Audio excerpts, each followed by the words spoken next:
This is Laura Vanderkam. I'm a mother of 5, an author, journalist, and speaker. And this is Sarah Hart-Unger. I'm a mother of 3, a practicing physician, and blogger on the side. We are 2 working parents who love our careers and our families. Welcome to Best of Both Worlds. Here we talk about how real women manage work, family, and time for fun. From figuring out childcare to mapping out long-term career goals, we want you to get the most out of life. Welcome to Best of Both Worlds. This is Laura. This is episode 261, which is first airing in early August of 2022. I am going to be interviewing Melody Warnick, who is the author of This Is Where You Belong, and a new book, If You Could Live Anywhere, The Surprising Importance of Place in a Work from Anywhere World. So that book deals with a common post-COVID topic. Many people can work remotely now, and so if you can live anywhere, where should you live? Melody offers a framework for thinking this through, and it turns out the answer isn't always Austin, Nashville, or Miami, even if it does seem like that's where everybody is moving. You will notice that it is just me talking in this introduction. Unfortunately, Sarah wound up with COVID during a recent trip and has a really sore throat and a scratchy voice. So she is resting and I am taking over for this week, but I promise she will be back soon. So back to Melody. I really liked Melody's books because it is fascinating to me why people wind up where they are. You could say that my family moved to the suburbs of Philadelphia for my husband's job, and I guess that is the most accurate way to say it, but that's not really 100% true. I mean, people can transfer between his organization's offices pretty easily, so really we could have lived in a lot of different places. This particular little town in Pennsylvania was certainly not on a list of places I wanted to live when I was growing up, but it turns out I really like it. I mean, there's a lot to like here. It's leafy, it's pretty, the schools are good.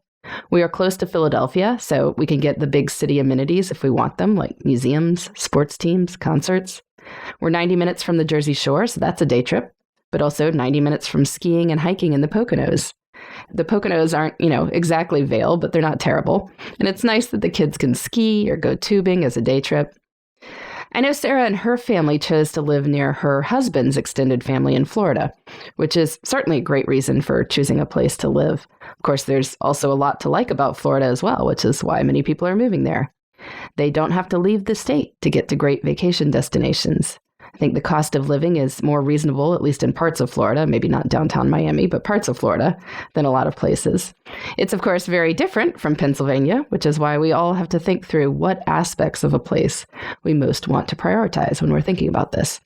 Anyway, it is a thought-provoking topic. Why do you live where you live? If it's not just for a job, why did you choose it? Or even if it is for a job, there's something that, about looking at the place too when you're choosing a job. So, ponder it. Why do you live where you live? Is it where you want to live? Do you see yourself there long term? Have you thought about other places? I don't know. But here we go with the interview with Melody Warnick. Sarah and I are delighted to welcome Melody Warnick to the program. So Melody, can you introduce yourself to our listeners? Yeah, I am Melody. I'm the author of 2 books on thriving where you live. The first is This Is Where You Belong. And the second is If You Could Live Anywhere. And I have been a writer for many years. And you currently live in Virginia, correct? Yeah, that's a big part Virginia. Of what you've written about. Right. Yeah. I live in a little town in Southwest Virginia called Blacksburg, which is the home of Virginia Tech. And how old are your kids? Unbelievably, they are super old now. I have a 20-year-old who's in college out west at the University of Utah and a 15-year-old who will be a sophomore in college. So for anyone who has read This Is Where You Belong, we moved to Blacksburg when they were in kindergarten and 5th grade. And that is how long we've been here, because I am still in Blacksburg. It's 10 years later, and weirdly, they grew up along the way. It's so funny because when you read other people's books, it's like their children are frozen in time at a certain point. So I was, all prepared to ask you questions about kindergartners and 5th graders kind of thing. But of course, they're not anymore. No, right. It doesn't. They used to be, and then they decided to leave that behind and move forward with their lives, which is I do not approve, but they did it. They did it. Children do grow up. It's a bad thing sometimes, it's a good thing sometimes, kind of depends what stage of life we're in. But your first book, This Is Where You Belong, was about making someplace feel like home. And I know a lot of people have wound up in random places in the courses of their lives. And certainly you moved around a lot as well. And maybe you could talk about that and talk about what made you decide that this was going to be home. Yeah. So This Is Where You Belong was really a personal journey for me. My husband and I had moved 6 times in 5 different states over the course of 13 years. And, moving for the reasons people move, jobs and school. And my husband got a job at Virginia Tech, and that's what took us to Blacksburg, Virginia from Austin, Texas. And we had moved so much that I kind of given into this magical thinking that every time we moved, this was going to be the best place. This new place would change our lives. And we'd move and realize that, it doesn't work like that. Moves are a mess and they're chaotic and they're effort. And so that's what happened in Blacksburg. We chose to move knowing very little about the community, just that it was kind of this smallish college town. But I built that up in my mind, this is going to be my Mayberry experience and I'm going to become a small town person. Then we moved and it wasn't what I expected. It started raining every day and people are like, oh yeah, we call it Bleaksburg. And you start to realize that you are now settled in this place that maybe is not what you wanted. It's not your dream community. And we had moved so much that, my instant reaction to that was, well, we'll just move again. Like the way you solve that problem is you move again. But at the time, my kids were, kindergarten and 5th grade. They had just started school. My older daughter had gone to school, elementary school in 3 states at that point. And my husband had just started this new job. And I just thought, we have to figure it out. We have to figure out how to be happy where we are. And so that kind of started this whole journey that led to This Is Where You Belong. I started researching what has to happen for people and what do people have to do to feel like they're putting down roots in a place. And turns out there's a term for that in the scientific literature, which is place attachment. So it became this journey of seeing if I could create place attachment for myself in Blacksburg. And the spoiler is we are still here 10 years later. We love it and can't imagine living anywhere else right now. And so it worked. The things that I did along the way worked. Now no one has to read the book. Saved you so much time. You're attached to the place. Apparently very, very tightly attached to the place. But I'm not sure our readers should read the book, but maybe you could share with us a few practical things that you did to make it feel more like home. Yeah, absolutely. So there was a surprising amount of scientific research tying the way you feel about your place to your actual behaviors in a place. So people who are place attached behave a little differently than the average person. They do things like vote in their, municipal elections. They volunteer more. They tend to get to know their neighbors better and maybe even, work with community members to make some sort of positive change. And so as I started reading through this literature and just sort of looking at, what do people who really love their town do? What do they act like? I kind of developed this theory that I was just going to start doing some of those things in my town. And I called them love where you live experiments. And they were just little action steps, little behavior changes that I did in my community and that anyone could do in their community. So it was kind of easy stuff, honestly. Things like walking more where I live. There's research that shows that's how you build a mental map of a place, especially when you're new. And it's kind of a way to experience your community at a human pace that helps you meet people and get to know it. And so I started walking more. I started volunteering we have a nonprofit historic movie theater called The Lyric, and I started volunteering there, popping popcorn, still do every week. I made an effort to become a regular at a local restaurant, which totally did not work. I thought if I just go often enough, it's going to be like Cheers and they're going to be like Melody when I walk in the door. That did not happen. But what I found is that these kinds of little actions changed my perception of Blacksburg. I was intentionally, actively choosing to engage with the town, choosing to see the good in it, choosing to participate in the great things that were going on here rather than regret the things that we didn't have. We moved from Austin, Texas. And so our first few months were like, dang, we don't have good Mexican restaurants here. But at the point where I was finally able to say, okay, we don't have great Mexican restaurants here, but we have a good ice cream shop downtown, or we may not have amazing museums and there's no amusement parks here, but we have Virginia Tech football games, which are exciting. So place attachment really is about becoming intentional, especially when you're new in a place. But honestly, even when you've been there for a while, it's the things we choose to do that help us feel like we belong in this community. Did you ever find like a better restaurant that you wanted to become a new regular at? Oh my gosh, yeah. And we have tons now. Like now that we've lived here for 10 years, we have, there's a great Mediterranean restaurant called Greens. I still haven't found amazing Mexican, but that's okay. Not every town can do everything well. And sometimes when we think about moving or we think about place, we expect that, like we want to find the place that's perfect. No town is perfect. There's always going to be things that annoy you or things that are missing, but it's sort of like an exercise in contentment, learning to be happy with what's here. And really a lot of it is choosing to engage in your town. I think that sense of ownership that people feel when they get involved, when they volunteer, when they maybe take up political causes in their community, those kinds of things are what make us feel like we are part of it here. And that helps us put down the roots that make us not want to immediately move again.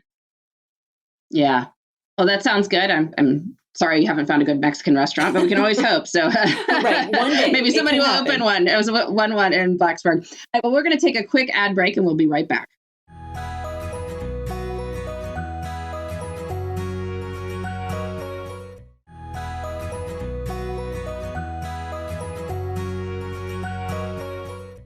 Well, I am here with Melody Warnick, who is the author of 2 books, This Is Where You Belong, and the new book, If You Could Live Anywhere. So let's pivot to talking about If You Could Live Anywhere.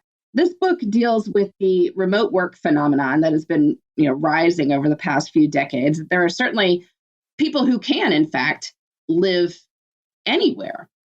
So talk us through, why you wrote this book and then maybe a family that's considering this, like they've realized they don't have to live in any particular place, what they should start thinking about. Yeah, I think of This Is Where You Belong and If You Could Live Anywhere as kind of companion books, because This Is Where You Belong is, hey, you ended up in this town that maybe you don't love, and here are some really concrete tools for you to feel happier here and kind of change your attitude toward your place. But I realized as I wrote it and as I started talking about it more to people and started traveling more to different communities, that there is this whole other side of this issue of places, which is that a lot of people can choose where they live. We saw a huge explosion, obviously, during COVID of people who can work remotely, and that has given them the freedom to sort of divorce place from where they work, which is really for, many, many years, that's how people chose locations. It's just, I have to be here for my job. And all of a sudden that was completely upended. And I just kind of became fascinated by this process of people really looking hard at where they were going to live. I've met people who have done things like spend a month in 12 different communities around the United States, or people who make, huge spreadsheets of communities that they're considering. I've met people who just kind of on a whim move to a new community, and sometimes it works and sometimes it doesn't. So I started thinking really hard about what should this look like? How should people think about moving to a new community and whether they should even do that? Is that something that everyone who can should do? I feel like even if you're not a remote worker, one of those people who can just pick up and go anywhere, almost everyone has what I call an anywhereist moment in their life, like a moment of choice. For a lot of us, it's, when we graduate from college, maybe, and we're getting that first job and we're deciding where to live. And there's research that shows that, it used to be people got the job and they just go wherever the job took them. Now, 2/3 of college graduates want to choose the place first. But we also have moments, when you get married or when you're having kids or, just kind of these crossroads moments when we start thinking really hard about where we want to end up. And that was definitely the pandemic for a lot of people. 46% of Americans reassessed where they were living during the pandemic. And I think that was remote workers and non-remote workers. It was just kind of that moment that made all of us go, are we in the right spot? And do we want to change it for ourselves? And so if you are realizing that you might have this option to change where you are, what's kind of a rubric you can think through as you are, first, like, do I want to move? And second, how do I choose a community? I mean, there's really, truly, it's like online dating. I mean, there's just piles of places that you could choose from. Right. So many options. There's like 10,000 cities in the world.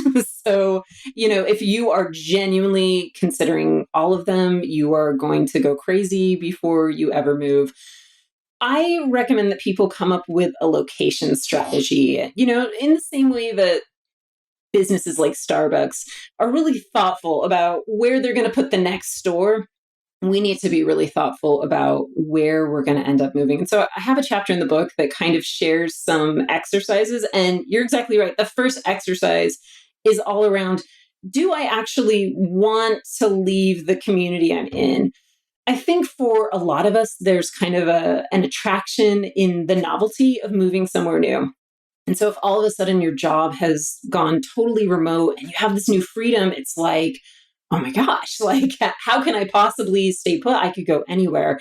But every time we move, we lose something. You've built social capital in your community, all these relationships. And it may be that when you really think it through, you don't actually want to leave, that there are more things that are working for you in your community than not. Or, there are things that you would lose by moving. However, plenty of people can go through that exercise and still decide, yep, we are ready to try something new.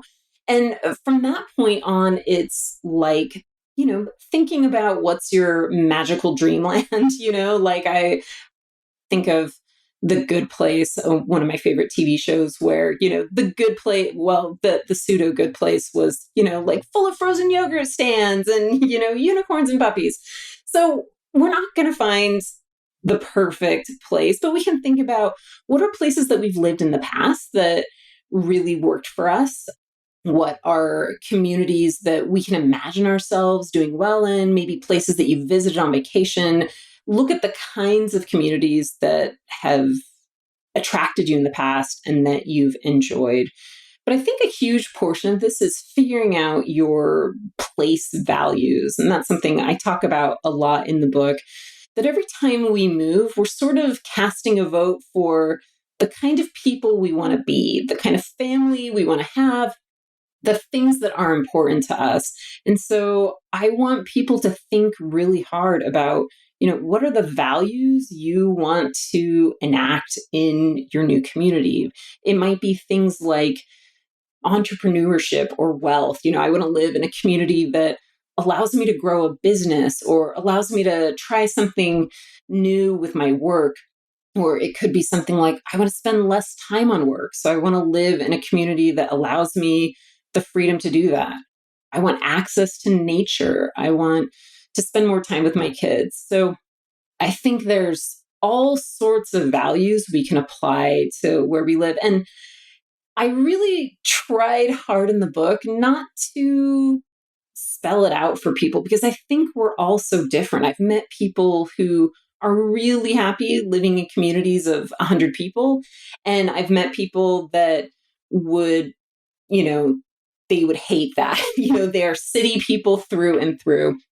So I think we are all different in what we're looking for. And the important thing is keying into what matters most to you, what kind of life you want, and what values you want to live out, and what kinds of elements in a community or amenities will help you become the person you want to be.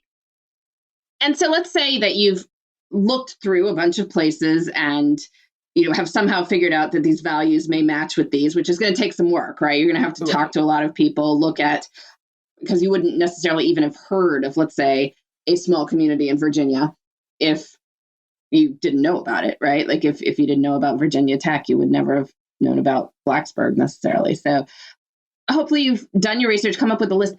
How do you try them out? Like, how do you then go about choosing like what you think is going to be right? So one of the people I talked to in the book was this woman and her husband. They've been living in Texas for a really long time. And on a road trip, they drove through Iowa and, saw this Victorian house for sale in this little small town in Iowa. And just kind of on a whim, we're like, yes, this is our next life. And they bought this house and they moved in and pretty quickly realized this was not the right move for them. So she became sort of an expert in planning the next step. And really what it is, maybe identifying like 10 factors that are really important to you, like it could be population, it could be cost of living, it could be, I really feel strongly that I want community theater here, like that's a big part of my life. For you, it might be finding a choral society. So, you have access to this thing that you love. But her approach then was to plan visits to all these places. It's really hard to do this entirely online. It does take some research, figuring out what kinds of communities might suit you. But then it's, just doing some legwork and actually visiting, checking out what it feels like, talking to people, going to the farmer's market, walking through neighborhoods that might appeal to you. It's hard, even if you spend a week in a place that you're considering, you're never going to quite get the same experience as when you move there. I saw a tweet yesterday, someone saying, I've been on vacation in Montreal and it's so amazing. Why aren't we all living in Montreal? And then, the responses, of course, it's Twitter, were just like, 20,000 reasons that living in Montreal is not the same as visiting. And here's all the annoying things that you're not aware of. So there's always kind of this leap of faith, right? Like you really can't 100% decide in a way that it's totally the right choice, but you can definitely do some due diligence. You can talk to people who live there about their experience. There's a lot of that available online that you can research. And then you just kind of make the leap. I try to tell people, I've been doing a little place coaching. So talking to people who are trying to make these decisions and are struggling, and they really are wrenching sometimes, even when you do have it narrowed down to, these 3 cities, figuring out where you actually want to be is a huge challenge and it's really emotional. But I like to remind people that none of these decisions are permanent. If you move to a city and realize that it just was the wrong choice, you can do this again. But, the second half of that is the principles of this is where you belong, that once you have moved, you will for certain discover things that weren't what you expected, that may be disappointing. And now comes the work of becoming intentional about putting down roots and building your community here so that you do fall in love with it. So it's kind of 2 parts, being strategic and thoughtful about what kind of place you want to move. And then once you move, doing the work to actually make it the right place for you. I'm glad you mentioned that because I was going to ask, it seemed that there was a bit of a tension between these 2 concepts, because I think of this is where you belong as saying you can make anywhere home. Yeah. It is about what you do to, as presumably, if it's not crazy, like if you love cities and you've moved to a place with like 3 people, that's going to be harder. But given that we have myriad options of places we can live, you can make anywhere into home. But of course, the problem of if I could live anywhere is you feel more sort of like I made this choice and now it's not perfect. And now we have this problem. Like I expected it to be great because I chose this place to be the great place. Yeah, for sure. Right.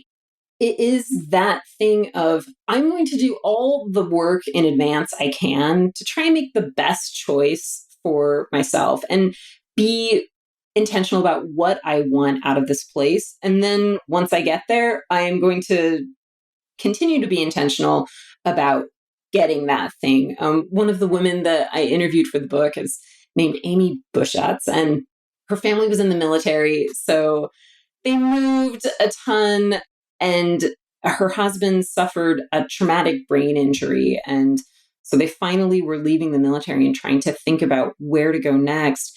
And one thing she had noticed is that her husband, who kind of was struggling with executive function, did so much better when he spent time in nature. And with that in mind, we want to live in a place that connects our family with nature more closely. They ended up in Alaska. And it was funny the way she talked about it because, they chose Alaska because they're like, this is a super outdoorsy place. We're going to be different people. Once we move to Alaska, we are now outdoorsy people. And what she realized once they got there is that the move did not make them those people.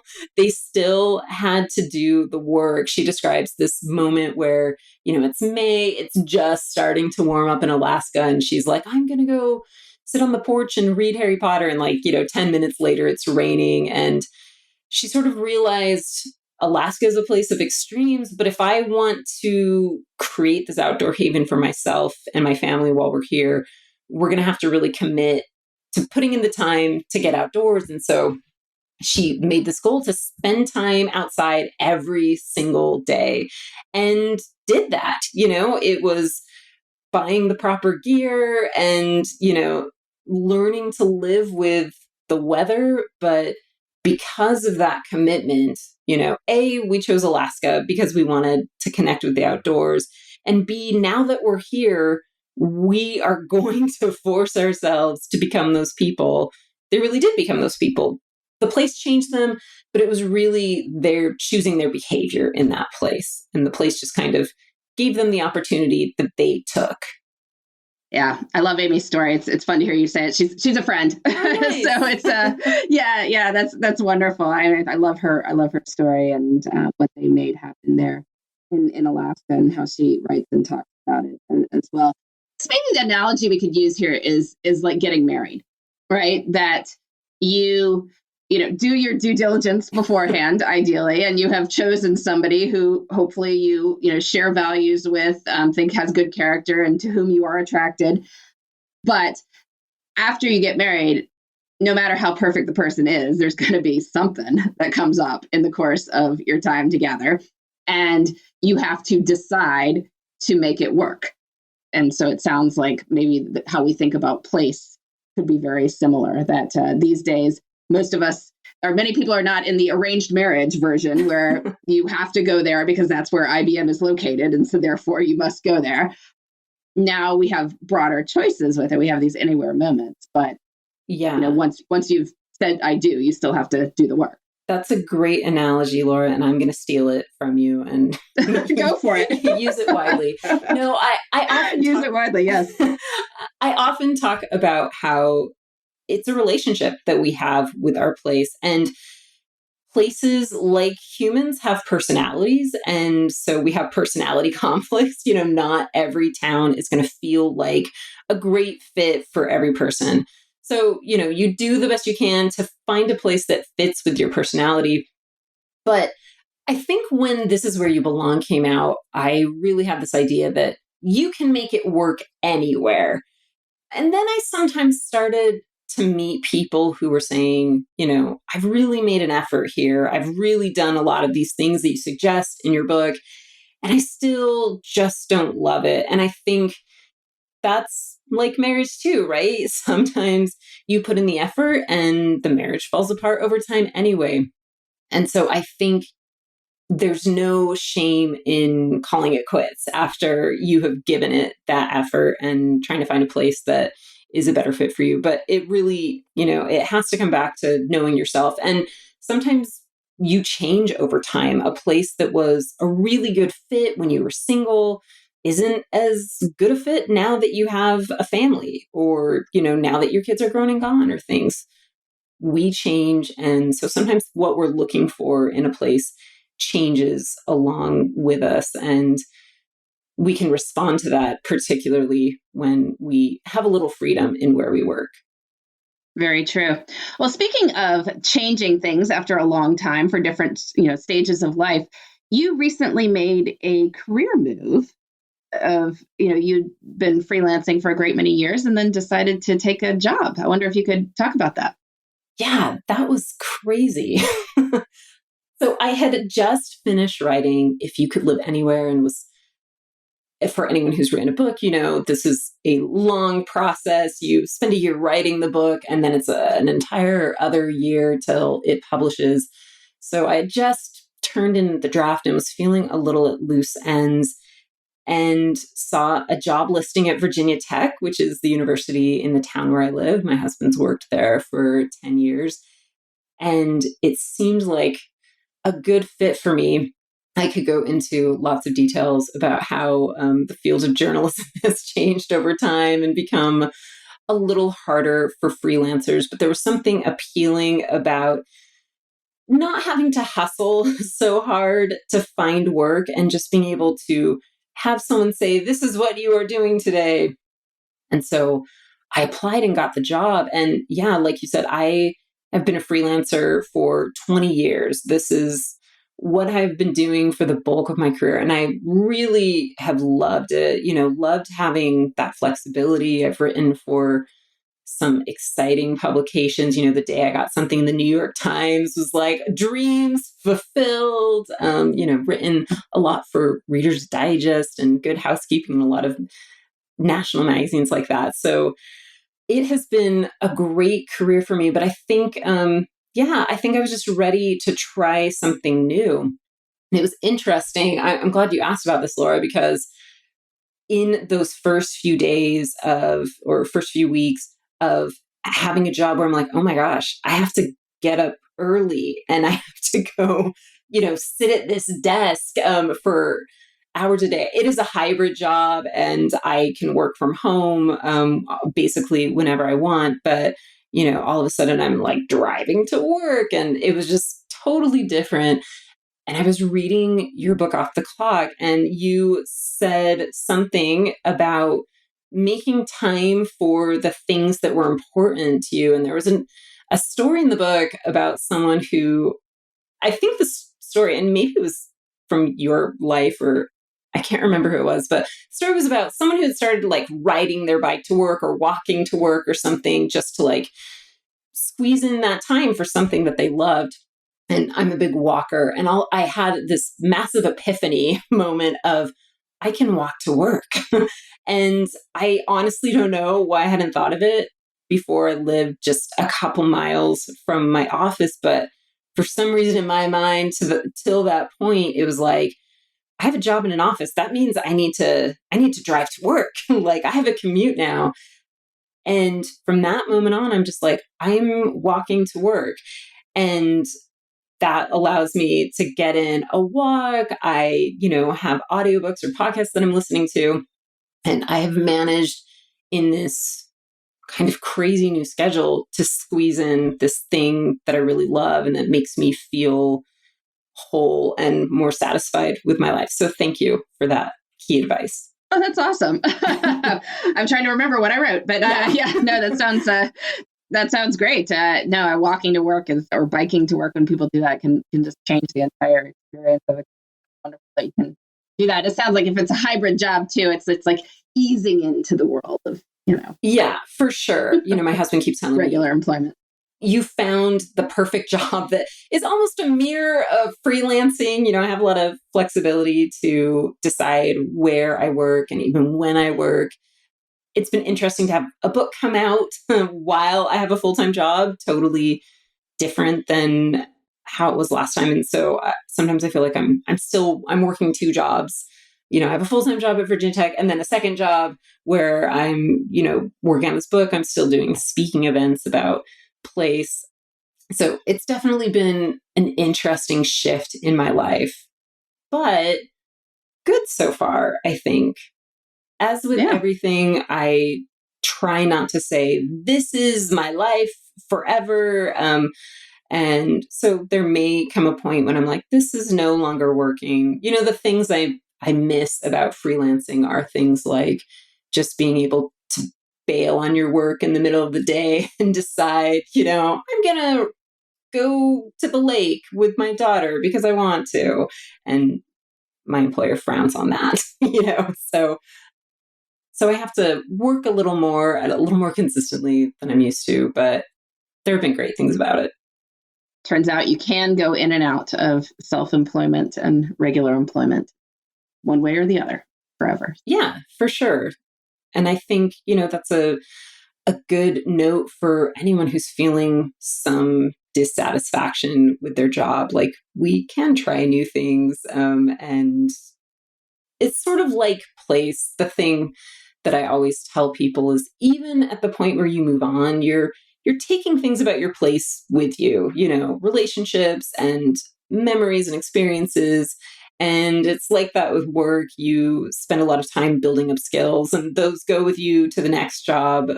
But sometimes it is time to try something new, for sure. Yeah. Well, Melody, this is fascinating. We always end with a love of the week. So this can be anything that is good in your life right now. I'm actually going to say my little corner of Pennsylvania, my town where I live. We did move, as our listeners know. We moved during the pandemic, as one does, but we just moved a mile down the road, basically. So it's still in the same place. So we must love it enough to stay. I think Pennsylvania's got a lot of stuff going for it. We've got mountains, and then we're not too far from the beach, and we've got cities that you could go to, and so throw that out there as Pennsylvania, urban Pennsylvania, surprisingly good for what it might sound like to folks listening to this. I know it's not Nashville or Austin, but it's still reasonably good as well. Just putting it on the radar for people who might be considering. Putting it on the radar, yeah. Hey guys, Pennsylvania is awesome. So is Virginia, including the Southwest part. That is not the part anyone thinks of when they think of Virginia. When they think of Virginia, yeah. Yeah. What I love right now, so I, speaking of trying new places, I went to Paris in April by myself. I had been doing Duolingo French for 3 years and finally got to the point where I'm like, I'm basically fluent. I can do this trip. And no one in my family was super interested in going. And I was kind of tired of trying to coordinate it with friends. And so I just went by myself and it was amazing. And I also realized I do not speak French or understand it, but I want to give a shout out to Duolingo for enabling that cross-cultural exploration. And this is so shallow, but I got really excited discovering new seasons of Amazing Race on Hulu because that was another thing that just empowered me to become really interested in places and feel adventurous enough to try something new. Yeah, that's great. Well, solo travel is awesome. And yes, I mean, I think many of us have had the experience of, have a million years of high school French and don't really. and realizing, je ne parle pas français. Exactly. You just need that français. one phrase. I do not speak French. Most people look at you and they're like, you're American. I'm going to speak English. We'll speak English to you because somehow our foreign language instruction actually works. So, right. Something went right there that isn't going right for us, but it isn't going right for us. Exactly. Yeah. All right. Well, Melody, we can, so Melody's books are This Is Where You Belong and the new book, If You Could Live Anywhere. And how can our listeners find you? You can find the books where books are sold. And I have a website that is my name, melodywarnick.com. And you can subscribe to my once in a while newsletter there about place plus funny Twitter links. Sounds good. All right, Melody, thanks so much for joining us. Thanks so much, Laura. It was a pleasure. Hey, listeners, this is Laura. I am back here solo after that interview with Melody Warnick. As I mentioned in the recording earlier, Sarah has lost her voice due to COVID, so she is resting up, and we hope she will be back to recording very, very soon. In the meantime, this week's question comes from a listener who is looking to start a podcast with a friend. She says, do Sarah and I have any advice? I can't speak for Sarah, of course, but here is some of mine. I think it's wonderful that you are doing this with a friend because while I am flying solo this week, it is really great that I don't have to do this all the time. Having a co-host means that you can make an episode out of the two of you talking. So that opens up a lot of possibilities.